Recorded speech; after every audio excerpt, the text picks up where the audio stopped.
정부가 내일과 모레 중국 우한 교민들을 전세기로 이송합니다. 일단 증상이 없는 교민만 귀국시켜 충남 아산과 충북 진천에서 임시로 생활하도록 결정했습니다. 해당 지역 주민들은 일방적 결정이라며 반발하고 있습니다. 중국 내 신종 코로나 바이러스 감염증 확진자가 6천 명을 넘어서는 등 확산세가 수그러들지 않고 있습니다. 중국 전문가들은 다음 주 중후반이 최대 고비라고 전망하고 있습니다. 청와대 울산시장 선거 개입 의혹과 관련해 검찰이 송철호 울산시장과 백원우 전 비서관 등 관련자 13명을 한꺼번에 기소했습니다. 검찰은 임종석 전 비서실장도 내일 불러 조사할 예정입니다. 세금 2억 원 이상을 1년 이상 연체한 고액 체납자 3만 8천여 명을 KBS가 전수 분석했습니다. 어느 지역에 체납자들이 많이 살고 체납액 규모는 어느 정도인지 자세히 살펴봅니다. 일반 투자자들을 끌어모아 동시다발적으로 주식을 매입해 주가를 조작하는 피라미드식 신중수법이 확산하고 있습니다. 적발도 쉽지 않다고 하는데 실태와 폐해를 연속 보도합니다.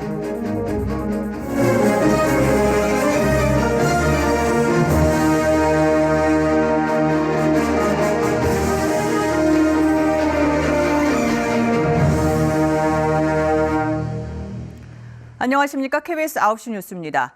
정부가 내일과 모레 신종 코로나 바이러스 감염증의 발원지인 중국 우한에 전세기를 보내 이 귀국을 원하는 교민들을 국내로 이송합니다. 이 정부는 고열과 기침 등이 없는 무증상 교민만 우선 데려오기로 했습니다. 이 전세기로 들어오는 교민들은 충남 아산 또 충북 진천에 있는 공무원 교육시설에서 2주 동안 생활하게 됩니다. 첫 소식 김경진 기자입니다. 정부는 신종 코로나 바이러스 감염 증상이 없는 교민만 이송하기로 했습니다. 당초 유증상자를 포함한 모든 교민의 이송을 검토했지만 중국의 법령과 검역 절차를 존중해 내린 결정이라고 설명했습니다.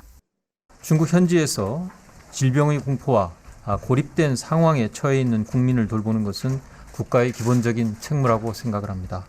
우한 총영사관이 집계한 귀국 희망자는 720명입니다.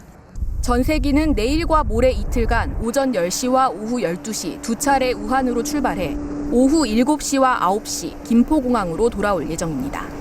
정부는 현재까지 우한 교민 가운데 확진자는 없는 것으로 파악했습니다.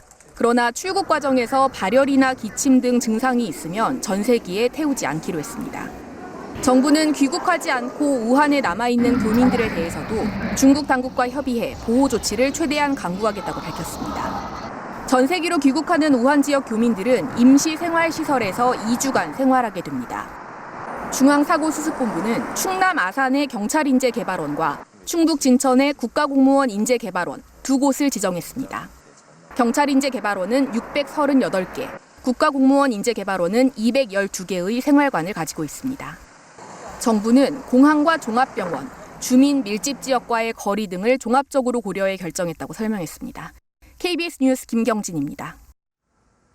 네, 들으신 대로 정부는 증상이 없는 교민만 데려오기로 했습니다. 이 중국에서 출발하는 순간부터 국내 임시생활시설에 도착하기까지 방역에 구멍 없이 안전하게 이송한다는 계획인데요. 송금환 기자가 자세히 들여다봤습니다. 출국 당일 비행기 탑승 전에 교민들은 검사를 받습니다. 37.3도 이상의 발열, 기침, 인후통 등의 증상이 있으면 중국의 검역 기준에 따라 비행기를 탈 수 없습니다. 비행 중에 증상이 나타날 가능성을 대비해 항공기엔 공기 중 바이러스를 걸러내는 순환 장치가 가동됩니다. 또 앞, 뒤, 옆자리까지 4자리를 비워 대각선으로 떨어져 앉아야 합니다. 승무원과의 접촉을 최소화하기 위해 기내 서비스는 제한됩니다. 비행기에 함께 탑승한 의료진과 검역관을 포함한 정부 신속대응팀이 이송 중에도 교민들의 건강 상태를 확인합니다. 김포공항에 도착한 후 의심 증상이 있으면 공항 내 격리시설로 곧바로 분리됩니다. 내리셔서도 다시 한번 검역 절차를 밟기 때문에 증상이 나타나면 임시로 보호할 수 있는 그런 격리시설로 모셔서 확진이 되거나 하여튼 결과가 나올 때까지는 거기서 체류를 하게 됩니다. 공항에서 아산과 진천 임시생활시설까지는 경찰버스를 타고 정차하지 않고 이동합니다. 버스에서도 한 자리씩 떨어져 앉아야 합니다. 임시생활시설에선 1인 1실 사용이 원칙입니다. 아이들이나 거동이 불편한 장애인은 예외입니다. 의료진들도 잠복 기간인 2주 동안 상주하며 교민들의 상태를 살핍니다. 임시 생활시설에 들어가시는 의료진들은 NMC 국립의료원 분들하고 국방부에서 군의관 분들 또 심리 지원을 해서 하는 임상 의사분들까지 가서 가능한 한 만반의 지원 체제를 갖추고 있습니다. 14일 동안 매일 2차례 열을 재고 문진표를 제출해야 합니다. 외부 출입이나 면회도 금지됩니다. KBS 뉴스 송금환입니다. 내일 우한에서 들어오는 교민들이 임시로 머물게 될 이 충북 진천과 충남 아산에선 주민들이 반발하고 있습니다. 오후부터 항의 집회를 열고 있는데요. 이 진천 국가공무원 인재개발원에 취재기자 나가 있습니다. 이정훈 기자, 이 밤 늦은 시간인데 아직 주민들 많이 모여 있네요. 네, 쌀쌀한 날씨에 밤늦은 시간이지만 주민들은 항의의 뜻으로 촛불까지 들고 항의 시위를 계속 벌이고 있습니다. 인재개발원은 불을 밝힌 채 철통 보안 속에 주민들을 맞이할 준비를 하고 있고 경찰도 현장을 통제하기 위해 속속 이곳으로 집결하고 있습니다. 일부 주민들은 오늘 오후 트랙터까지 몰고 와 항의 시위를 벌이기도 했습니다. 이들은 정부가 원칙 없이 충남 천안에서 장소를 바꾼 것은 주민들을 무시한 처사라고 주장했습니다. 이곳 국가공무원 인재개발원 반경 1km 내에는 아파트 단지에 17,000여 명이 거주하고 있다며 심각한 우려를 표했습니다. 또 인근의 유치원 등 10곳의 학교 시설이 있지만 의료 시설은 없다고 지적하고 있습니다. 진천군과 군의회도 자치단체와 협의 없는 일방적인 결정이었다며 재검토를 요구했습니다. 이 지역과 마찬가지로 우한 교민들의 임시로 지내게 될 충남 아산의 주민들 역시 농기계를 동원해 경찰 인재개발원 진입로를 막고 시위를 벌였습니다.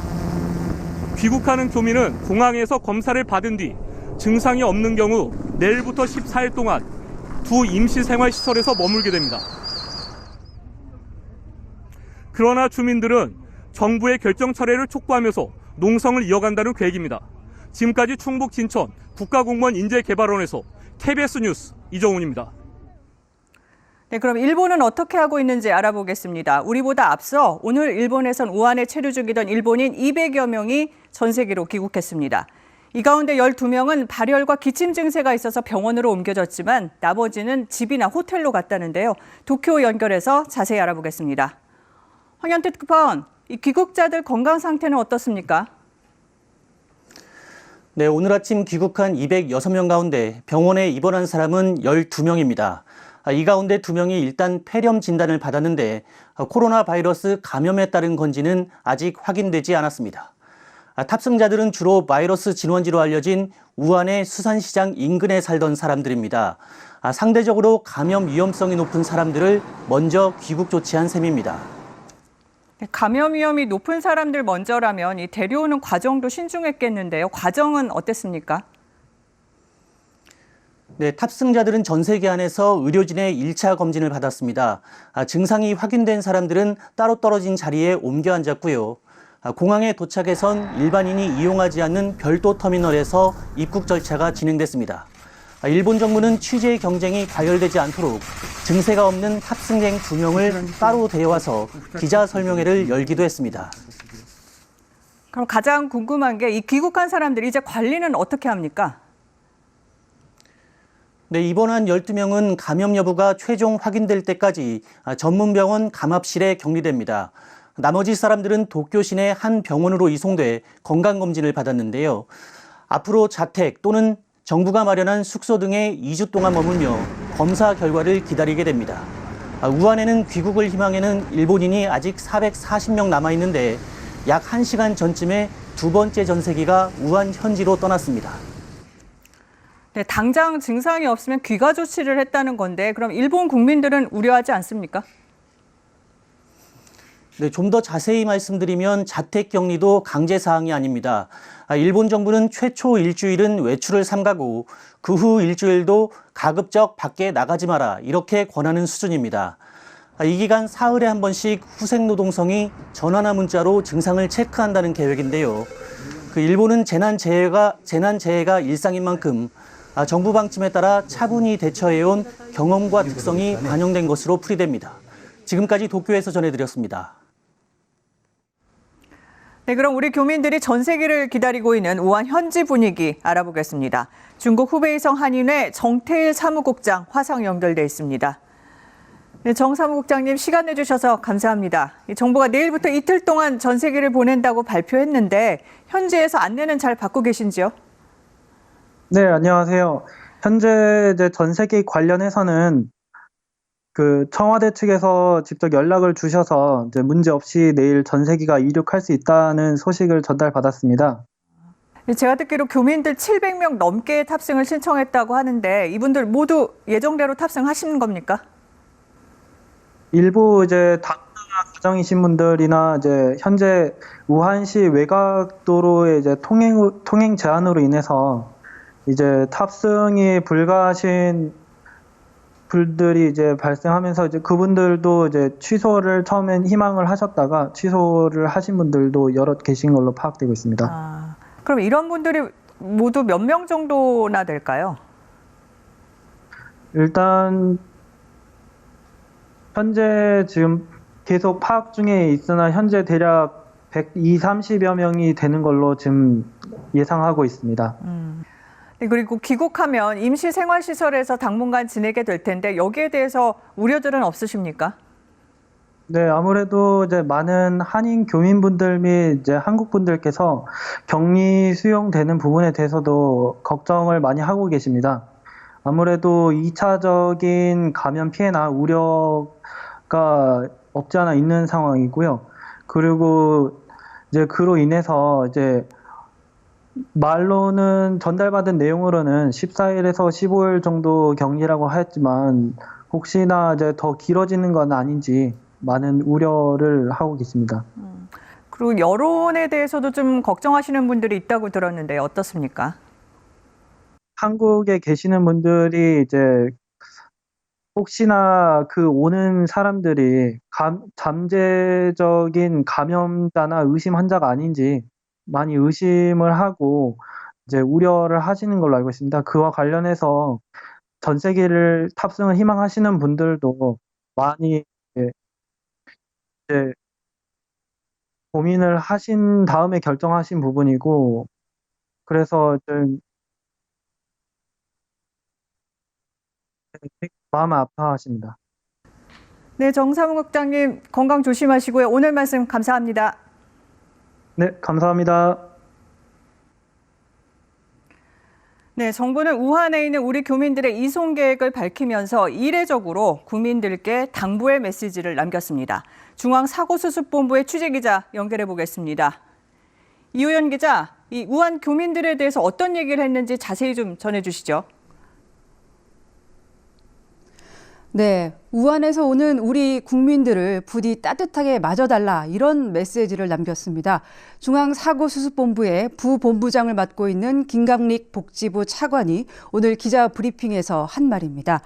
중국 현지에서 질병의 공포와 고립된 상황에 처해 있는 국민을 돌보는 것이 국가의 기본적인 책무라는 점도 강조했습니다.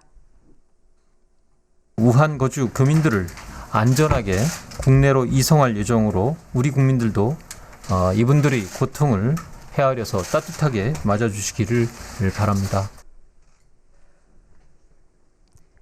중앙사고수습본부는 이번에 입국하는 교민들은 증상이 없는 교민들이라는 점도 재차 강조했습니다. 또 우리 교민들의 격리 장소로 선정된 충남 아산과 충북 진천의 주민들 반발에 대해서는 정부 나름의 원칙과 기준을 갖고 선정했고 시설 안에서 생활은 철저히 방역이 이루어진다고 설명하면서 주민들을 설득하겠다고도 했습니다. 네, 또 오늘 감염병 대책도 발표했던데 추가로 어떤 것들이 나왔습니까? 네, 그동안 증상이 나타나면 1339번으로 신고하라고 했는데 이게 통화가 쉽지 않았습니다. 그래서 대책이 나왔는데요. 다산 콜센터와 건강보험공단 콜센터를 연계해서 활용하겠다는 대책이었습니다. 여기에 상담 인력을 더 확보해서 2월 중순엔 320여 번까지 증원하겠다는 계획도 내놨습니다. 또 일선 보건소의 업무를 조정해 지역사회 감염병 대응을 강화하겠다고 밝혔습니다. 보건소에서 하는 일반 진료와 건강 증진 업무를 축소하고 신종 코로나 바이러스 감염증 대응에 집중할 수 있게 한다는 계획입니다. 아울러 시민들에게는 검역 과정이 철저하게 진행되는 과정에서 다소 불편함이 있더라도 적극 협조해달라고 당부했습니다. 지금까지 중앙사고수습본부에서 KBS 뉴스 이효연입니다. 네, 일단 오늘은 신종 코로나 바이러스 감염증 확진 환자 나오지 않았습니다. 이 앞서 확진 판정을 받은 환자 4명은 격리병상에서 치료를 받고 있는데요. 이 4번째 확진 환자가 있는 분당 서울대병원 연결해 보겠습니다. 김유대 기자, 환자 상태는 좀 나아졌습니까? 네, 55살 남성인 4번째 확진 환자가 이곳 분당 서울대병원 음압병상으로 온 건 26일이고 다음 날 확진 판정을 받았는데요. 그 병원에 온 지 나흘째, 확진 판정을 받은 지 이제 사흘째인데 환자 상태는 비교적 안정적인 것으로 전해집니다. 열은 내려가고 있고 최소 일주일 정도는 상태를 면밀히 관찰해야 한다고 합니다. 앞서 확진 판정을 받은 3명의 환자는 인천의료원과 국립중앙의료원, 명지병원에서 각각 치료 중입니다. 이 환자들 역시 큰 증상 변화 없이 안정적인 상태로 전해졌습니다. 네, 확진 환자는 없었지만 이 유증상자에 대한 감염 검사는 계속되고 있죠. 근데 이곳 병원에는 확진 환자 1명 외에도 현재 유증상자가 음압병상에서 감염 여부 검사를 진행하고 있습니다. 오늘 유증상자 3명은 검사 결과 음성 판정이 나와 귀가를 하기도 했습니다. 경기 남부 지역의 유증상자는 국가지정 입원치료시설인 이곳 분당 서울대병원과 인근에 있는 국군 수도병원 등에서 검사를 받고 있습니다. 음압병상은 일반 환자들과는 공간과 동선이 완전히 분리되어 있는데요. 병원 측에선 출입구마다 열화상 카메라를 설치하고 방문자들에게 조금이라도 발열이 감지되면 정밀 체온 검사를 하는 등 방역에 신경을 쓰고 있습니다. 지금까지 분당 서울대병원에서 KBS 뉴스 김유대입니다. 이번엔 중국 상황 알아보겠습니다. 신종 코로나 바이러스에 대해서 중국 당국이 공표한 지 한 달도 안 돼 감염증 환자가 2003년 사스 때 환자 수를 넘어섰습니다. 베이징 안양봉 특파원 연결하겠습니다. 안 특파원, 이 발표가 있을 때마다 환자 수가 계속 늘고 있네요. 네, 공식 발표 뒤에도 각 성별로 수시로 발생 환자가 발표되는데요. 제가 스튜디오에 들어오기 전 확인해 봤더니 지금 전체 확진 환자가 6,078명이었습니다. 6개월 동안 이어졌던 2003년 사스 때 중국 본토 환자가 5,327명이었는데요. 사스 환자 수를 추월한 겁니다. 진원지인 우한에서 초동 대처에 실패한 것이 가장 큰 원인이겠지만 바이러스 전파가 사스보다 빠르다는 중국 당국의 발표대로 이번 바이러스의 특성도 이유로 짐작됩니다. 시진핑 주석은 WHO 사무총장을 만난 자리에서 이번 전염병은 악마다라고 말했는데요. 본인이 직접 전염병과의 전쟁을 지휘하고 있다면서 악마가 활개치는 것을 놔두지 않겠다고도 했습니다. 네, 이번 사태가 언제까지 또 어디까지 이어질지 이 중국 내에서는 어떻게 보고 있습니까? 네, 한두 달 사이에 끝날 일이 아니라는 게 중론입니다. 다만 급증하는 환자가 언제쯤 최고조에 달한 뒤 꺾이게 될지가 관심인데요. 중국 호흡기 질병 최고 근위자의 말을 들어보겠습니다. 应该在1周或者10天应该达到比较高了。所谓达到高峰的意思呢，就是说它不会大规模的增加了。 그러니까 다음 주 중후반 최대 고비라는 건데요. 다행히 그때 한풀 꺾인다 하더라도 이미 발생 환자가 6,000명을 넘었고 또 의심 환자도 10,000명에 가까워 상황이 어렵긴 마찬가지입니다. 홍콩에선 최초로 신종 코로나 백신 제조에 성공했다는 발표가 나왔고요. 잠복기에도 전염이 된다고 발표해 큰 논란을 불렀던 중국 위생건강위원회는 아직 더 많은 연구가 필요하다고 한 발 물러섰습니다. 지금까지 베이징에서 전해드렸습니다. 예, 이런 가운데 공항 검역은 더 강화되고 있습니다. 아시아나항공 등 국내 항공사들은 일부 중국 노선 운항을 중단하고 있습니다. 정부는 중국에서 들어오는 입국자들의 증상을 철저히 확인해 1차 방어선인 검역 단계에서부터 감염을 막겠다는 계획입니다. 홍진아 기자가 보도합니다. 중국 텐진에서 출발해 인천공항으로 들어온 항공기 탑승객들입니다. 다른 여행객들과 섞이지 않도록 전용 검역대로 안내받습니다. 건강상태 질문서엔 최근 3주간 방문한 국가와 발열이나 기침 등 증상 여부 등을 적어야 합니다. 허위로 기재하면 무거운 처벌을 받을 수 있어 신중히 작성합니다. 1차 검역대에서는 적외선 카메라와 체온계로 개별 탑승객의 발열 여부를 확인합니다. 이 과정에서 근육통이 확인된 한 여성은 2차 검역대로 옮겨져 심층 역학조사를 받습니다.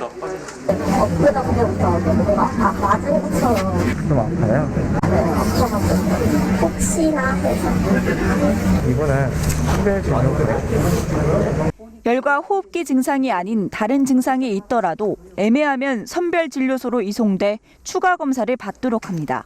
이후에도 의심 증상이 있으면 50개의 격리병상을 갖춘 검역소 내 격리시설로 옮겨져 외부와의 접촉이 차단됩니다. 그 메르스 대응 수준과 거의 동일하게 현재 저희가 하고 있는 검역 중에서는 가장 높은 단계로 검역 조사가 이루어지고 있다고. 중국인 관광객들은 이런 조치가 당황스럽긴 하지만 사안이 심각한 만큼 협조적입니다. 비행기 안에 다들 다 마스크 쓰고 한 번도 안 꼈거든요. 옛날 분위기는 좀 달라가지고. 검사 대상이 늘어나면서 이미 200명 넘는 검역관을 투입한 검역당국은 추가 인력 지원을 요청한 상태입니다. KBS 뉴스 홍진아입니다.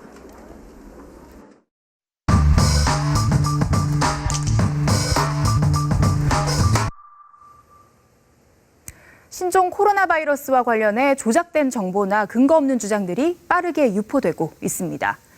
온라인 커뮤니티에 올라온 사진입니다. 수건을 파는 상점 앞에서 방역복을 입은 사람들이 환자를 부축하는 모습. 경기도 평택 지역의 신종 코로나 상황이라는 제목으로 퍼져나갔지만 합성이었습니다. 관할 보건소는 해당 지역의 조사 자체가 없었다고 밝혔습니다. 업주가 신고함에 따라 경찰은 업무방해와 명예훼손 등 혐의로 작성자 추적에 나섰습니다. 또 다른 사진입니다. 동대구역에서 찍힌 건데요. 환자가 방역복을 입은 사람들을 피해 도주 중이라는 글이 SNS와 커뮤니티에서 급속도로 확산됐습니다. 여기엔 신종 코로나 관련 모의 훈련이라는 설명도 덧붙여졌는데 역시 사실 무근이었습니다. 신고를 받고 출동한 경찰 확인 결과 유튜버 4명이 환자가 발생한 것처럼 꾸며서 촬영에 나선 것이었습니다. 이들은 경각심을 주기 위한 취지였다고 설명했는데 문제는 방역복을 착용한 겁니다.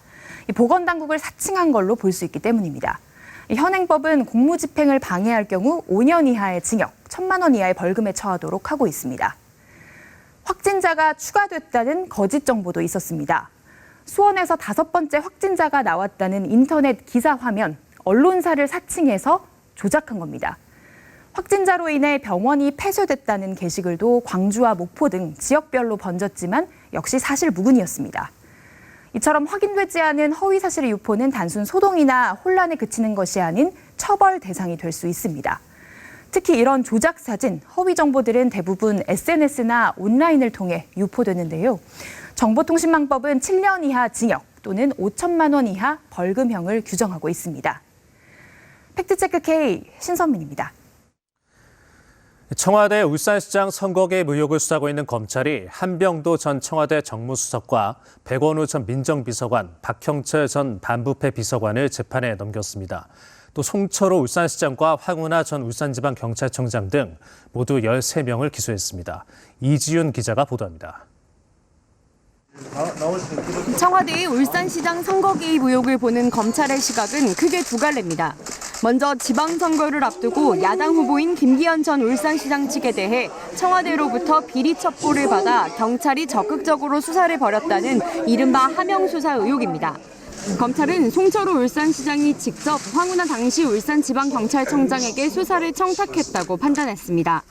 첩보를 제보한 송병기 전 울산부시장, 이를 재가공한 청와대 행정관, 경찰에 내려보낸 과정에 있었던 백원우, 박형철 두 민정수석실 소속 비서관을 공직선거법 위반 혐의로 모두 기소했습니다. 황 전 청장에 대해서는 원래 수사팀을 부당하게 인사조치한 직권남용 혐의까지 적용했습니다. 검찰 수사의 다른 한 갈래는 청와대가 2018년 지방선거에서 송 시장의 공약 수립과 당내 경쟁자 제거에 적극적으로 관여했다는 의혹입니다. 검찰은 송 시장이 송 전 부시장과 함께 청와대 선임 행정관을 만나 상대 후보인 김기현 전 시장의 공약인 산재 모병원의 예비 타당성 조사 발표를 미뤄달라고 부탁했다고 보고 기소 내용에 포함시켰습니다. 송 시장의 당내 경쟁자였던 임동호 전 민주당 최고위원회, 공기업 사장 등 자리를 제안하며 출마 포기를 권유한 혐의로 한병도 전 정무수석도 함께 재판에 넘겨졌습니다. 이성윤 중앙지검장은 이들 기소에 반대 의견을 냈지만 윤석열 총장은 수사팀의 의견을 받아들여 기소를 결정했습니다. 한편 서울 동부지검도 유재수 전 부산시 경제부시장에 대한 감찰을 무마한 혐의로 백원우, 박형철 두 전 비서관을 직권남용 혐의로 재판에 넘겼습니다. KBS 뉴스 이지윤입니다. 네, 이번 기소에서 제외된 이광철 청와대 민정비서관과 임종석 전 대통령 비서실장에 대해서도 검찰은 순차적으로 수사를 마무리해 기소 여부를 결정한다는 방침인데요. 이광철 비서관은 오늘 검찰에 출석해 조사받았고 임종석 전 실장도 내일 공개에 출석할 예정인 가운데 기소된 당사자들은 강하게 반발하고 있습니다. 김지숙 기자의 보도입니다. 피의자 신분으로 검찰에 출석한 이광철 청와대 민정비서관. 검찰은 김기현 전 시장 관련 첩보가 청와대에서 경찰로 이첩되는 과정에서 이 비서관이 선거법을 위반했다고 보고 있습니다. 조사에 앞서 이 비서관은 검찰 소환에 불응했다는 언론 보도는 사실이 아니라고 말했습니다. 어떤 연유로 저에 관해서 이렇게 반쪽짜리 사실만을 흘리고 있는지 저는 그것이 매우 궁금합니다. 송철호 시장 단수 공천 과정에 개입한 혐의를 받고 있는 임종석 전 대통령 비서실장은 내일 검찰에 공개 출석한다고 밝혔습니다.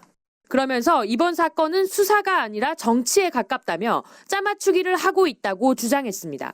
조사를 마치면 기소 여부도 곧 결정될 예정입니다. 기소된 당사자들의 반발도 이어졌습니다. 한병도 전 정무수석은 무리한 기소에 유감이라고 밝혔습니다.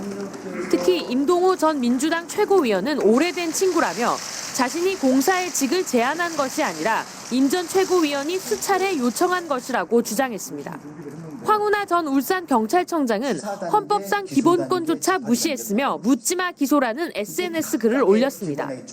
송병기 전 부시장 변호인은 상식적인 이야기, 누구나 얻을 수 있는 자료일 뿐이고 입증을 제대로 못한 기소라는 입장을 밝혔습니다. KBS 뉴스 김지숙입니다. 네, 연말정산식입니다. 낸 세금 중에 한 푼이라도 더 돌려받기 위해 이것저것 많이 챙기고 계실 텐데요. 세금 꼬박꼬박 내는 분들에게 속상한 얘기를 좀 해야겠습니다. 세금 안 내는 사람 계속 늘고 있습니다. 체납액이 많거나 세금 포탈 범죄로 유죄가 확정된 경우 개인 신상까지 공개를 하는데 고액 체납은 줄지 않고 있습니다. 왜 그런 걸까요? KBS가 그 실태와 해법을 이틀에 걸쳐 자세히 전해드리겠습니다. 먼저 오늘은 실태입니다. 2억 원 이상의 세금을 1년 이상 안 내면 국세청은 이름과 체납액, 주소 일부를 공개합니다. 지금까지 3만 8천 명이 넘는데 이걸 모두 분석해봤습니다. 이 고액 체납자들은 어디에 많이 살고 있을까요? 서영민 기자가 다녀왔습니다. 고액 체납자 명단과 주소는 한 번 공개하면 맞는지 틀린지 매년 확인합니다. 비교적 정확한 통계란 얘기겠죠. 그래서 분석해봤더니 이곳 언주로 30길은요. 폭은 한 500m 정도밖에 되지 않아서 그리 길지 않은 편인데 체납자는 19명이나 살고 있었습니다. 어떤 동네인지 어떤 건물이 있는지 궁금해서 한눈에 살펴보려고 드론을 한번 띄워봤습니다. 제일 먼저 눈에 띄는 타워 팰리스. 실거래가 최고 50억 원을 넘는 대한민국 대표 초고가 아파트 단지입니다.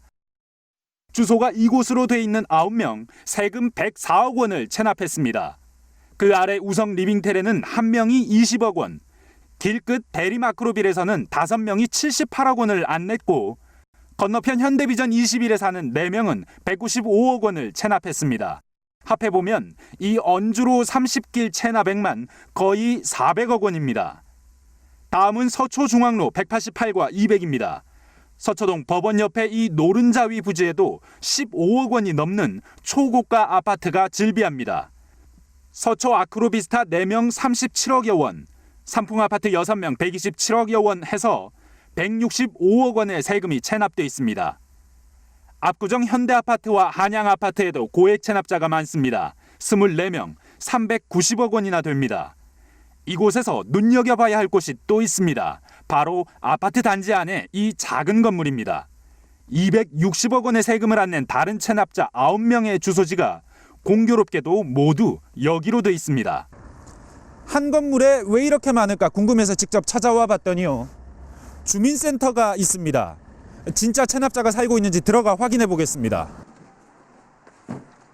이 건물에 살고 있는 걸로 돼 있어서 거주불명 네. 되는 분들이 주소가 없어져 버리니까 주민센터에 주소가 놓여지거든요. 어디 사는지 모른다는. 그렇죠. 행방을 몰라서 주소지가 살았던 곳에 주민센터로 돼 있다는 겁니다. 다시 말하면 이 체납자들이 지금 어디에 있는지 정부나 지자체에서는 모른다는 얘기입니다. 체납자가 사는 길. 방금 둘러본 것만 해도 1,200억 원의 세금이 체납돼 있습니다. 이외에도 초고가 주택이 밀집된 서울 강남과 서초 지역은 전국에서도 체납자 수와 금액, 비율이 가장 높은 지역 가운데 하나입니다. 또 어떤 지역, 얼마나 많은 세금이 체납돼 있는지 궁금하시죠? 데이터 저널리즘 팀의 김재현 기자가 분석해드립니다. 국세청이 공개한 고액 체납자는 모두 3만 8천여 명에 이릅니다. 이들이 안 낸 세금은 모두 37조 원. 지난해 서울시 예산보다 많습니다. 고액 체납자의 63%는 서울과 경기, 인천, 이 수도권 지역에 몰려 있습니다. 더 자세히 보면 경기도 용인시와 고양시, 수원시와 성남시에 고액 체납자가 가장 많습니다. 이어서 서울 강남구로 나타났습니다. 경기 지역의 도시는 인구가 100만 명 수준이지만 강남구 인구는 50만 명대입니다. 강남구의 고액 체납자 밀도가 2배 정도 높은 셈입니다. 고액 체납자 1인당 평균 체납액을 보면 서울 서초구와 중구, 강남구와 양천구가 가장 많은 걸 확인할 수 있습니다. 전국 평균보다 최대 1.8배 많습니다. 특히 부모로부터 재산을 물려받아 발생하는 상속세, 적어도 5억 원 넘게 받아야 납세 의무가 생기는데 이마저도 내지 않은 체납자가 강남구에 가장 많습니다. 이어서 서초구, 용인시 순이었습니다. 고액 체납자가 많은 지역을 소개하다 보니 서울과 경기 지역만 언급했지만 비수도권에도 14,000명이나 되는 체납자가 있습니다. KBS 데이터 저널리즘 팀은 전국 곳곳에 고액 체납자가 얼마나 많은지 보여주는 지도를 제작했습니다. 비수도권 지역 가운데 고액 체납자가 가장 많은 곳, 부산으로 가보겠습니다. 해운대구를 보죠. 이렇게 체납자의 위치가 아이콘으로 표시됩니다. 아이콘의 색깔이 진할수록 체납액이 많다는 겁니다. 이렇게 아이콘을 누르면 체납자 정보와 체납 내용이 나타납니다. 이 60대 체납자는 한 주식회사의 대표인데 8년 동안 190억 원의 세금을 안 냈습니다.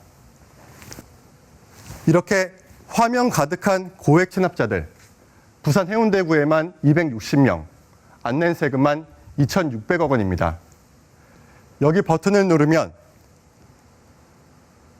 관련 법령에 따라 체납자의 인적사항을 공개한 국세청 웹페이지로도 연결이 됩니다.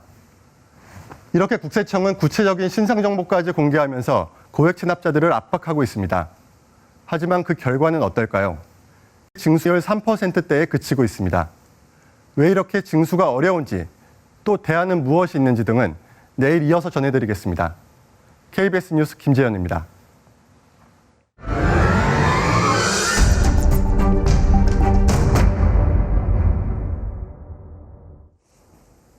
대한민국에서 가장 많은 돈이 오가는 곳.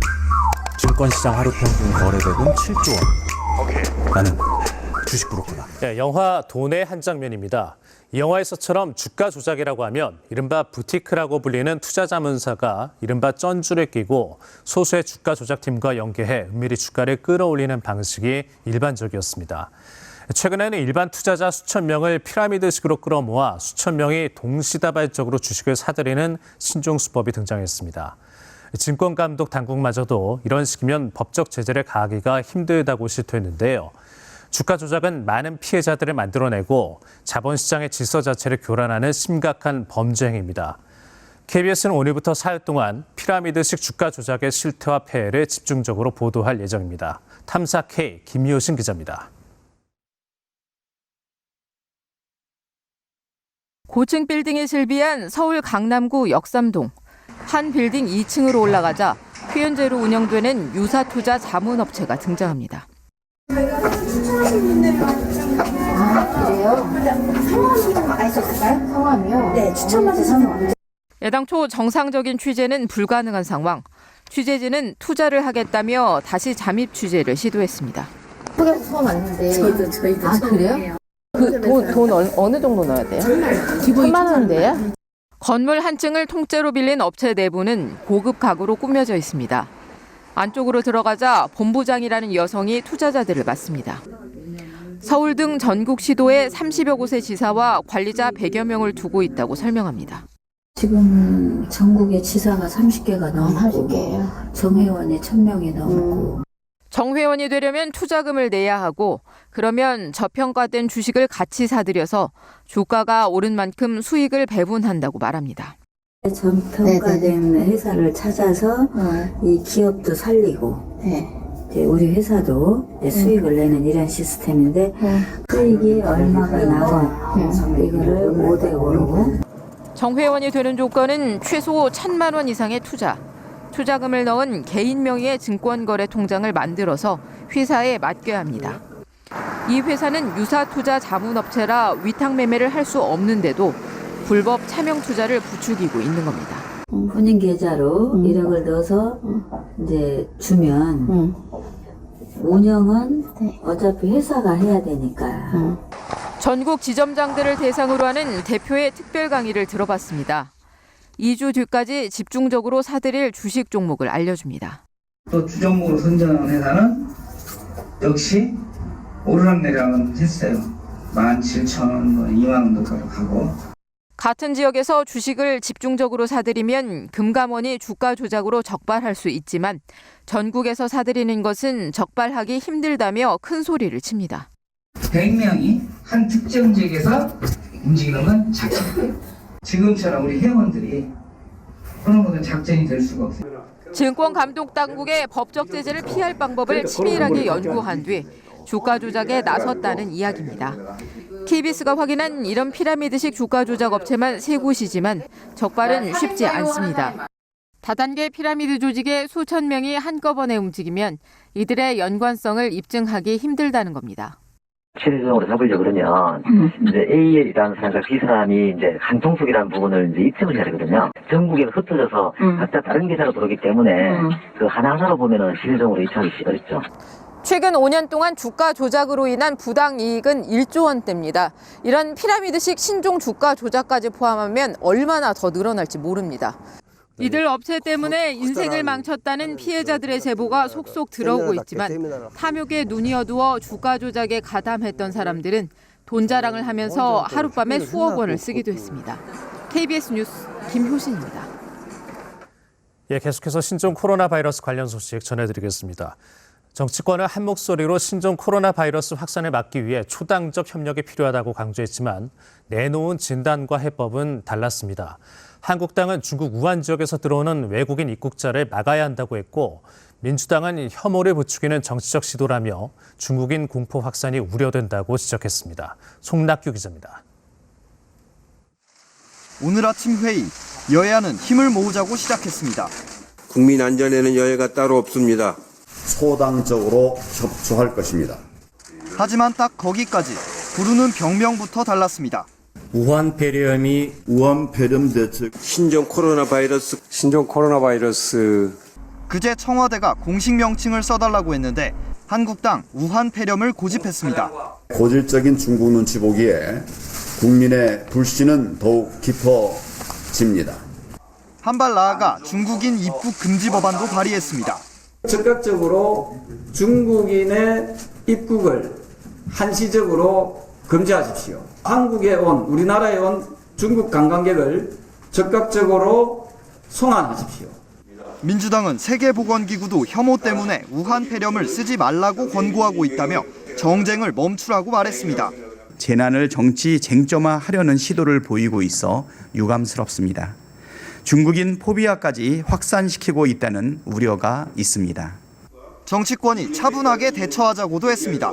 성급한 논란은 자칫 국민과 경제를 패닉 상태에 빠뜨릴 위험이 있기 때문입니다. 민주당은 신종 코로나 바이러스와 관련해 유포된 허위 정보는 무관용 원칙으로 대처하겠다고 했습니다. KBS 뉴스 송락규입니다. 중국 보건당국에 이어 세계보건기구 대변인이 이 무증상 감염의 전파가 가능하다는 얘기를 했습니다. 하지만 우리 보건당국은 WHO에 직접 확인한 뒤에 확대 해석해선 안 될 내용이라고 일축했는데요. 어떻게 이해하면 좋을지 박광식 의학전문기자가 설명드립니다. 어제 세계보건기구 WHO 대변인은 미국의 소리 VOA와 인터뷰에서 신종 코로나 바이러스와 관련해 무증상 감염자가 전파시킬 수 있는 가능성이 있다고 언급한 바 있습니다. 감염된 사람이 증상이 없는 시기에도 바이러스를 전파할 수 있다면 현재 중국 여행력과 발열, 호흡기 증상 유무로 의심 환자를 선별하는 방역체계 전반이 흔들릴 수 있는 사안입니다. 이에 대해 질병관리본부는 WHO 대변인이 단순 인터뷰 과정에서 말한 내용이라며 확대 해석을 경계했습니다. 발언 내용이 있다라고 대답한 것이 아닌 것으로 확인을 받고 나왔습니다. 그렇게 말할 수 있는 정확한 근거는 없다라고 발언한 것으로 알고 있습니다. 의학계에선 바이러스에 한번 감염된 뒤 잠복기를 거쳐 바이러스가 충분히 복제돼 발열, 기침 등 증상이 발현돼야 비말, 이른바 침방울로 주변 사람을 감염시킬 수 있다고 여깁니다. 문제는 열나기 직전 바이러스가 몸에 가득한 시기입니다.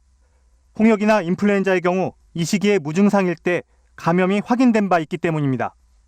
증상이 없는 잠복기에 전파력은 매우 낮을 것으로 생각이 돼서 실제 방역 상황에서 크게 위험이 있는 요인으로 생각되지는 않지만 무증상기에 전염성이 있다라는 거에 대한 좀 더 명쾌한 중국 당국과 세계보건기구가 근거를 갖고 좀 명확하게 해줘야 방역하는 데 혼란이 없을 것 같습니다. 무증상 감염 전파를 이야기하려면 환자가 증상이 없을 때 접촉한 사람들도 감염됐다는 여러 역학조사 근거가 필요해 보입니다. KBS 뉴스 박광식입니다. 네, 이렇게 바이러스 감염이 걱정된다고 해서 집에만 있을 수는 없죠. 이 쇼핑몰이나 지하철역 등 사람들이 많은 곳에 갈 때도 개인 위생만 철저히 신경 쓰면 충분히 예방할 수 있다는 게 전문가들의 조언입니다. 자세한 방법 이수민 기자가 전해드립니다. 하루에도 수만 명씩 이용하는 지하철역. 곳곳에 소독 작업이 시행됩니다. 지하철에 같이 타지 말라는 법도 없고 또 그분들이 어디를 거쳐가는가도 잘 모르잖아요. 그러다 보니까 걱정이 많이 되죠. 이런 방역만큼 중요한 것이 바로 개인위생 관리입니다. 핵심은 수시로 손 씻기입니다. 우선 흐르는 물에 비누로 손을 씻는 게 좋습니다. 손톱 밑과 손가락 사이 등 빠지는 부분 없이 씻어야 하기 때문에 30초 이상 충분하게 손을 씻어야 합니다. 좀 더 비싼 손 전용 비누가 더 효과가 있을까?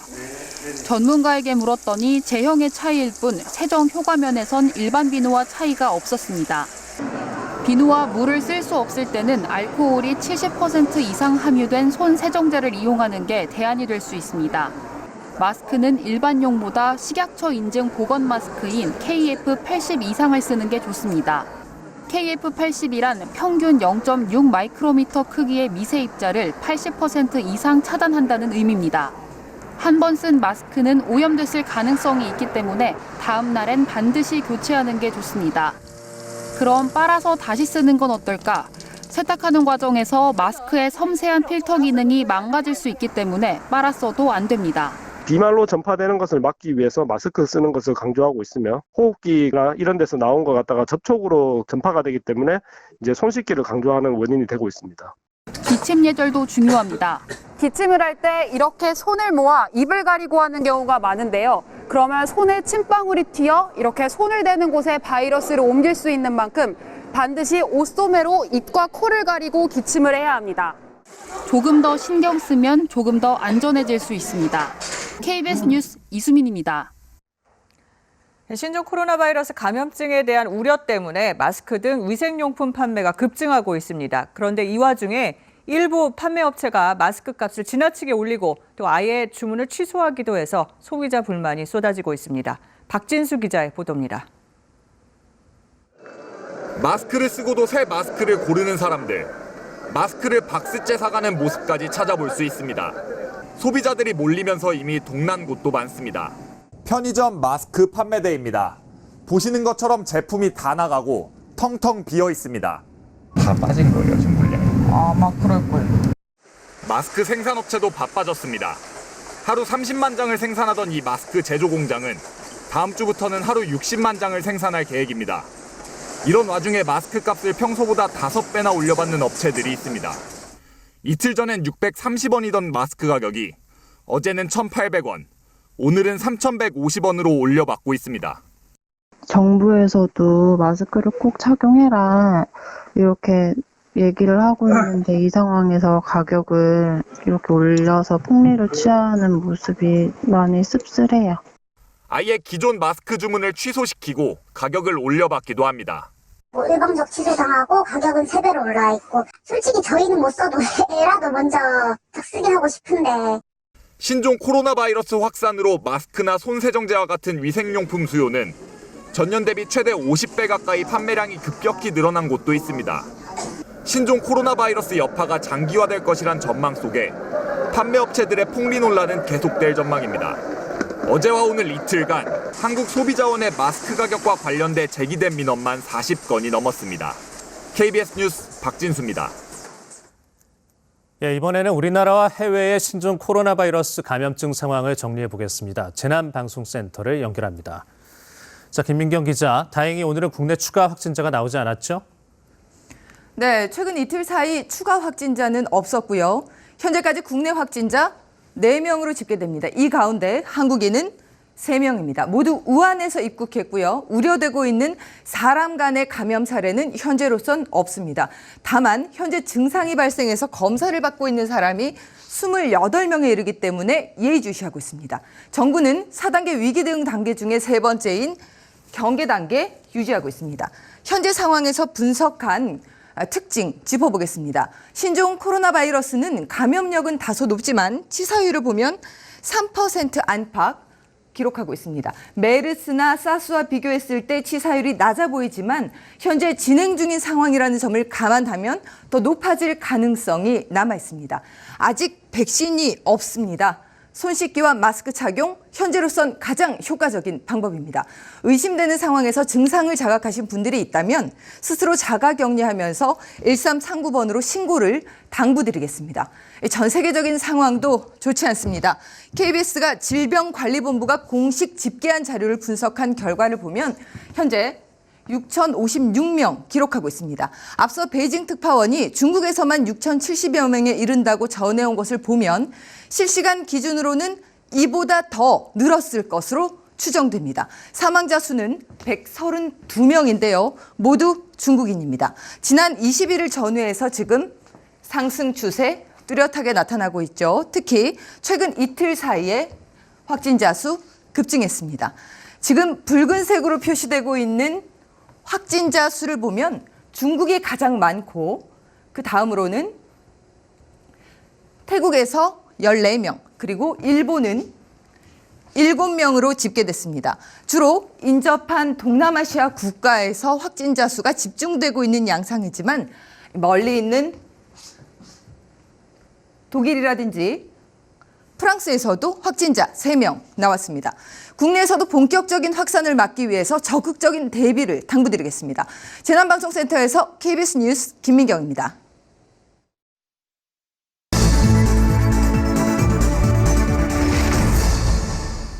네, 오늘 들어온 뉴스들 더 간추려봅니다. 먼저 조국 직위 해제입니다. 서울대학교가 뇌물수수 등 혐의로 불구속 기소된 조국 법학전문대학원 교수에 대해 직위를 해제했습니다. 정상적인 직무 수행이 어렵다는 판단에 따른 건데요. 하지만 유무죄를 판단하는 징계와는 다르다고 선을 그었습니다. 학생 수업권을 위해 직위 해제가 가능하다는 관련 규정에 따른 건데요. 이에 대해 조 교수는 자신의 SNS를 통해 기소만으로 신분상의 불이익 조치를 내리는 건 부당하지만 서울대의 결정을 담담히 수용하겠다고 밝혔습니다. 자, 다음에 볼 뉴스, 한국인 무급휴직입니다. 주한미군 사령부가 한국인 근로자에게 오는 4월 1일부로 잠정적으로 무급휴직이 시행될 거란 내용을 통보했습니다. 주한미군 방위비 분담금 협상이 타결되지 않았기 때문이라는 게 이 주한미군의 설명인데요. 무급휴직 예고 2달 전에는 미리 통지해야 하는 미국 법에 따른 것이라고도 덧붙였습니다.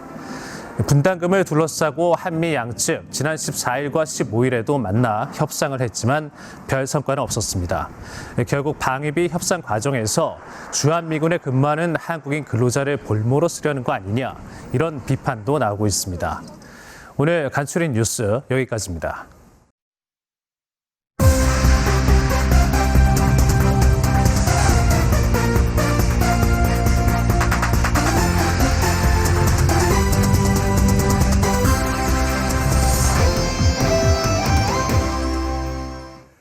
안녕하십니까. 스포츠 뉴스입니다. 프로야구 LG는 94년 이후 25년간 우승이 없습니다. 긴 겨울잠을 끝내고 우승의 꿈을 하는 채 전지훈련지 호주로 떠났습니다. 첫 소식 이준희 기자입니다. LG 선수단이 마스크를 착용한 채 공항에서 출국 준비에 한창입니다. 마스크 탓인지 새 시즌을 향한 선수들의 눈빛은 더욱 비장해 보입니다. 지금 마스크를 다 쓰고 있는데요. 일단은 호주 가가지고 선발 잘 씻고 잘 준비시켜가지고 올해는 좀 더 위에 정상으로 바라볼 수 있도록 잘 준비하도록 하겠습니다. 14승 외국인 원투펀치를 모두 붙잡고 베테랑 선수 정근우를 영입하는 등 비교적 알찬 스토브리그를 보낸 LG. 1994년 우승 이후 25년 무관의 한을 올해는 풀겠다는 각오입니다. 25년이 돼서 막중한 부담감은 아니고 선수들이 일단 가을 야구를 작년에 했다는 걸 가장 중요시 생각해야 될 것 같고, 은퇴를 앞둔 프로 19년 차 팀의 맏형 박용택에게 후배들은 첫 우승의 기쁨을 안겨주고 싶습니다. LG 트윈스의 정말 상징적인 선배님이잖아요. 그래서 떠나가시기 전에 정말 후배들이 좋은 선물을 남겨드릴 수 있도록 최선을 다해야 될 것 같습니다. 비선수 출신 최초로 1군 무대를 밟은 한선태는 처음 경험하는 스프링 캠프를 통해 불펜의 한 축으로 성장한다는 계획입니다.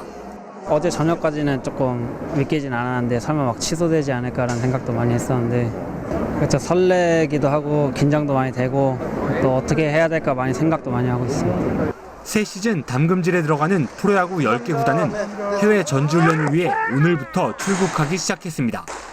KBS 뉴스 이준입니다. 김대원과 이동경 등 어린 선수들이 마음껏 뛸 수 있게 만든 K리그의 특별한 규정이 23세 이하 아시아 챔피언십 우승의 원동력이었습니다. 김기범 기자가 전합니다. 김학범호의 측면 지배자로 화려한 개인기를 선보였던 김대원. 소속팀 대구 팬들에게는 익숙한 장면이었습니다. 지난 시즌 홈 개막전에서 보여준 환상골입니다. 이미 이런 뛰어난 기술을 인정받아 주전 공격수로 한 시즌을 뛰었습니다.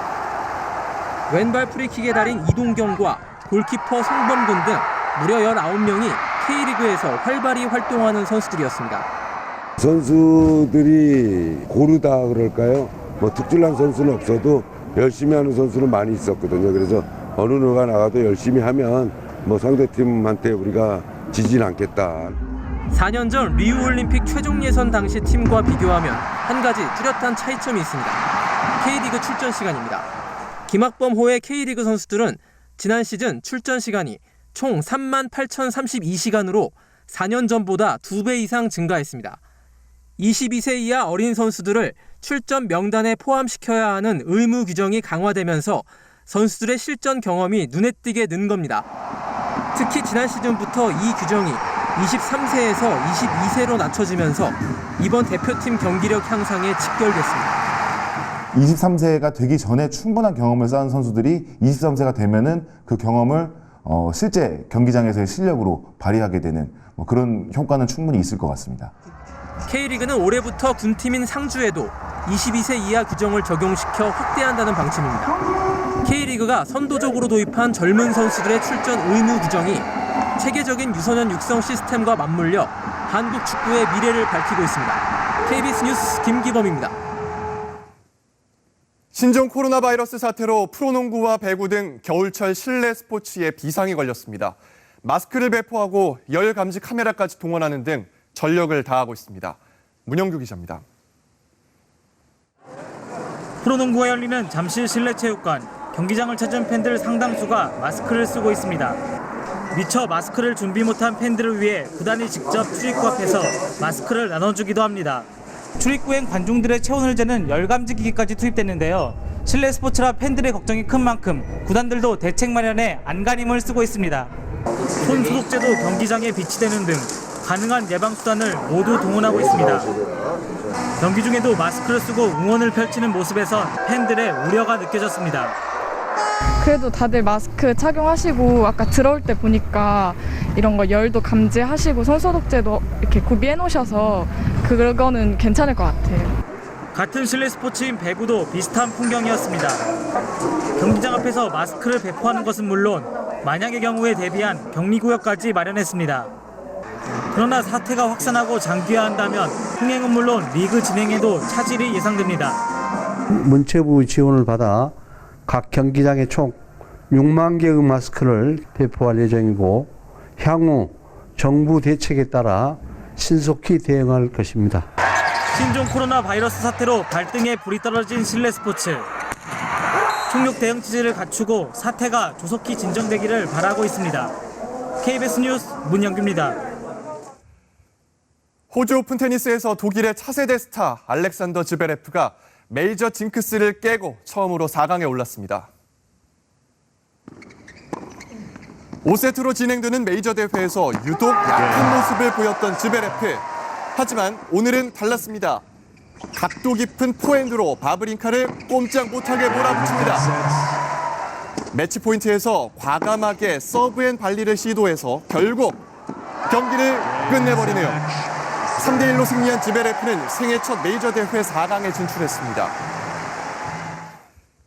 농구 실력도 부전자전인가 봅니다. NBA 현역 최고 선수 르브론 제임스 아들의 환상적인 덩크 함께 보시죠. 오늘의 영상입니다.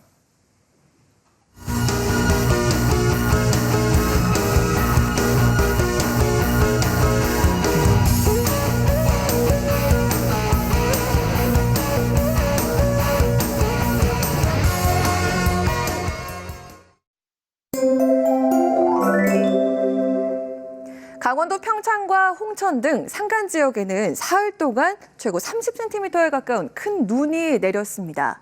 내일 낮에 이 눈이 잠시 주춤하겠지만 모레까지 눈이 계속 이어질 것으로 예상되는데요. 모레 새벽까지 강원 산간 지역에는 최고 10cm, 경북 북동 산간에는 1에서 5cm의 눈이 더 내려 쌓이겠습니다. 기반이 약한 시설물은 붕괴될 가능성이 높습니다. 철저히 대비를 하셔야겠습니다. 지금 우리나라 동쪽에 있는 저기압의 영향으로 강한 바람이 불어들고 있는데요. 이 동풍의 영향으로 동쪽 지역에는 눈과 비가 계속되고 있는 상황이고요. 고기압과 저기압의 큰 기압차로 해안가를 중심으로 아주 강한 바람이 불어들고 있습니다. 모레까지 강풍이 이어질 전망입니다. 내일 제주도에도 가끔 비가 내릴 것으로 보입니다. 이어서 기온 보겠습니다. 중부지방의 아침 기온 서울과 청주가 영상 1도로 출발해 오늘보다 낮게 시작하겠고요. 남부지방도 역시 광주 2도, 부산 4도로 출발해 오늘보다 낮은 기온으로 출발하겠습니다. 물결은 동해 모든 해상과 남해 동부 해상, 제주 남쪽 먼바다에서 최고 4에서 6m로 거세게 일겠습니다. 앞으로 북풍이 더 강해지면서 기온이 갈수록 더 낮아지겠습니다. 추위에도 대비를 하셔야겠습니다. 날씨였습니다. 네, KBS 9시 뉴스 마칩니다. 시청해주신 여러분 감사합니다.